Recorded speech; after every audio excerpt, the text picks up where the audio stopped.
Well, I mean, it's a teaching thing for them, but like, you know this, like, you're grown, I'm grown, we're all grown. Kids learn from what they see. Okay, this is Mercedes Bennett, People versus Mercedes Bennett, 242302 SD. Aaron Wagman on behalf of probation. Morning, Your Honor, Jeffrey Cantor on behalf of Ms. Bennett, wait for all reading, stand mute relative to violation. Just requesting adjournment in 2 weeks. Ms. Bennett wishes to retain her own counsel. Okay, so I'll enter a not guilty plea for purposes of arraignment. Ma'am, did you go over your advice of rights form with your attorney? Yes. This one, did you understand your rights? Yes. And did you sign and date the back of this form? Yes. Okay, so this is the second allegation. Well, she pled on her last one on 4/28. She just got... It was in effect that day. One sec. So she just was sentenced when? March. Sentenced in March. We have her second, this one's an allegation, it's not been proven, but second alcohol-related offense. This is the second offense that she has, her second drunk driving. So she's receiving a personal bond and we'll adjourn it. Is 2 weeks enough time? Yes. All right. We'll send you notice of that new date. I'm saying 2 to 3 weeks. It'll be up to the clerk to see when they can fit it in. She's also getting put on a scram tether today. You're getting put on a scram tether today. That's a condition of your bond. So you'll go with Ms. Wagman and she'll contact the tether people and get them up here. We'll have an alcohol tether on you until your violation is held. Understood? Is there a way I can take like a blower home? Nope. I go to school and work. So is everyone else. You're getting a tether. You're not. This is the second drinking allegation that you've had in weeks.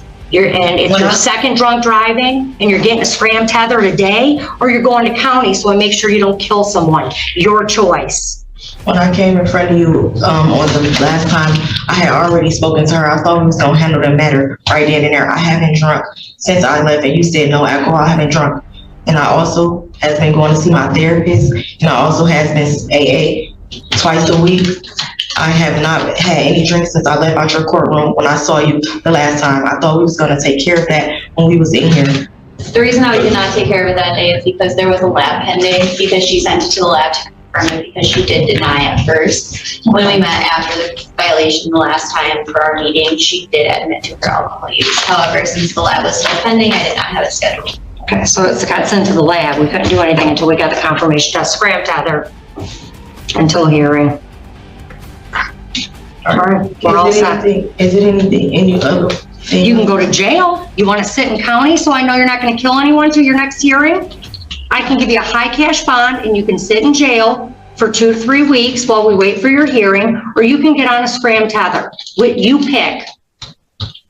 Can you give me 1 second while I call my attorney? No, she's getting a scram tether today. Okay, you're going to go with her. We'll set in a hearing. You can contact your attorney. You're going on a scram tether today, or you're going to Wayne County Jail. Thank you, Your Honor.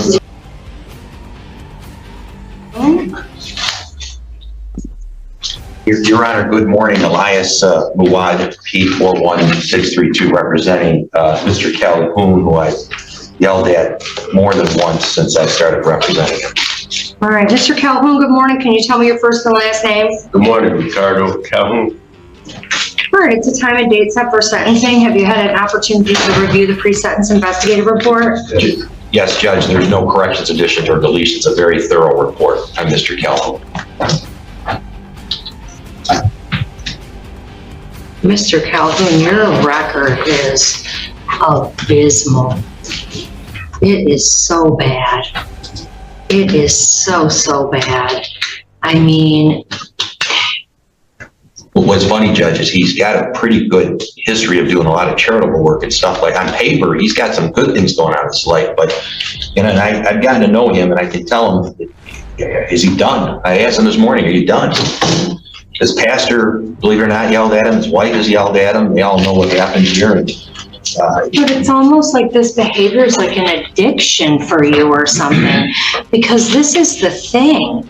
I don't know how you find a job. Like, I don't know how you keep a job with, and I mean, it looks like you do good work.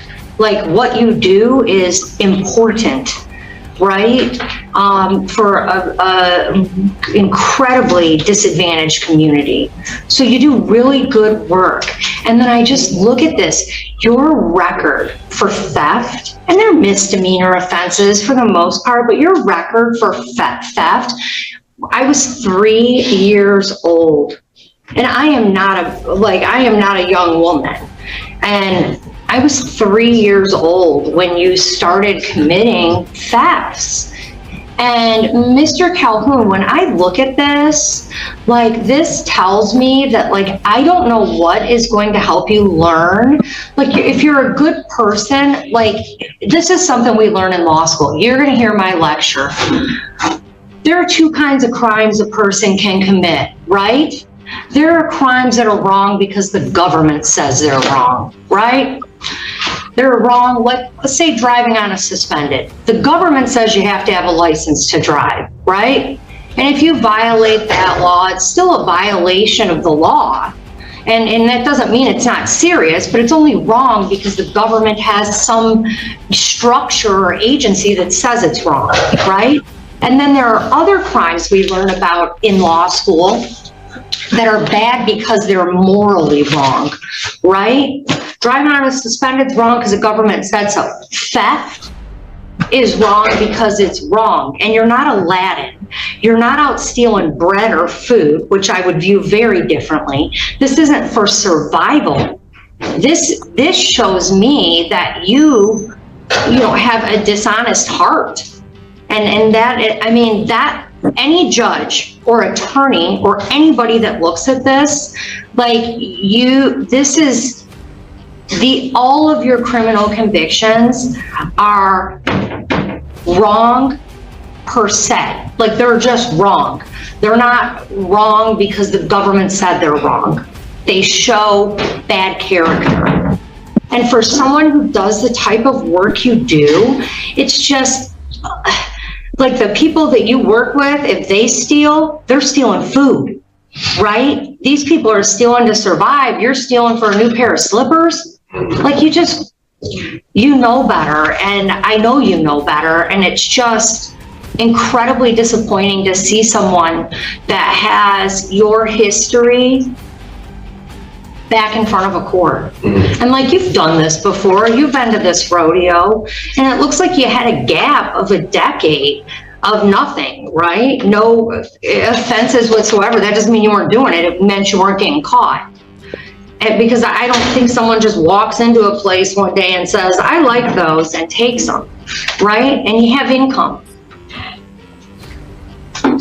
And you have restitution in the amount of $2,000. So was this you're lucky this isn't a felony. Judge, the good news, he has $2,000 today to pay on the restitution. Was one of my requirements that we talked about when he pled, is I wanted him to have this, no matter what you do, but I wanted him to have the restitution, $2,000. It's a little over $2,000, fines and costs, but he spent today. I just expect that someone your age, with the type of, I keep going back to the type of work you do, but like, I'm shocked really to see someone with doing what you do every day and watching people who are suffering, and then you go out and do it for what, right? Is there anything else that anyone wants to say? Yeah, I'd like to say something. Go ahead. I wrote a few things down so I wouldn't forget, but, one thing that sticks in my head is from Forrest Gump, stupid is what stupid does. And I really need people to see that, it's a case. But But also, I don't think I ever really thought about it. I also be destroying my family. And I haven't told my younger kids about this, and maybe one day I will, but. Well, I mean, it's a teaching thing for them, but like, you know this, like, you're grown, I'm grown, we're all grown. Kids learn from what they see. And they learn from what they see, they learn from what they're surrounded by, and you know, you can say, do as I say, not as I do. But if dad's coming home with things dad can't afford, right? I mean, at some point, kids aren't stupid. They're not. Kids are probably smarter than us. They pick up stuff that we're so used to living in the world, we don't notice. You know, they do. The recommendation is for probation. I'm going to follow the recommendation, but I expect strict adherence to this. You're going to do what you have to do to get out of probation. You didn't get a special status or anything, so you'd be eligible for termination at the halfway point if you complied with everything. You have a fine of 50, court cost of 50, state cost of 50, and a crime victim's rights fee of 75, probation oversight fee of $450, community service fee of $10 per day for a total of 50, and restitution in the amount of $2,056 for a total of $2,781. If you pay what you have today, and then you can have a payment plan for whatever the remainder is. You have 12 months probation. You'll do 5 days of community service. That's 40 hours. You'll do it in the city of Taylor. You harmed the city of Taylor, you'll do it in the city of Taylor, and you'll provide proof. Make sure you get your agency approved before you start going. You'll do 5 days or 4, I just told you that. You'll attend one CASA support group meeting per week and provide proof. I'm guessing that's a Shoplifters Anonymous class. You'll abstain from the use or possession of alcohol or controlled substances for the term of your probation unless they're prescribed by a physician, and documentation will be required. And you'll be subject to testing, random drug and alcohol testing, or testing on demand. You understand what on demand means? If they say you gotta come in and test, you gotta test. If they find anything, then, you know, you're gonna be in front of the judge. Do you live in Taylor? Do you live in Taylor? Good morning. Okay.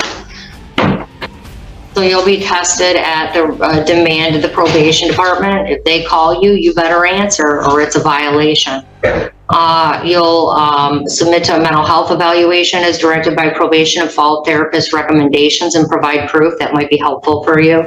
You'll complete theft prevention classes as directed by probation through Crossroads Recovery and provide proof and follow all therapeutic recommendations. Any other ancillary services that are deemed warranted. You can't go into bars or liquor stores. You can't surround yourself with drug or alcohol using peers.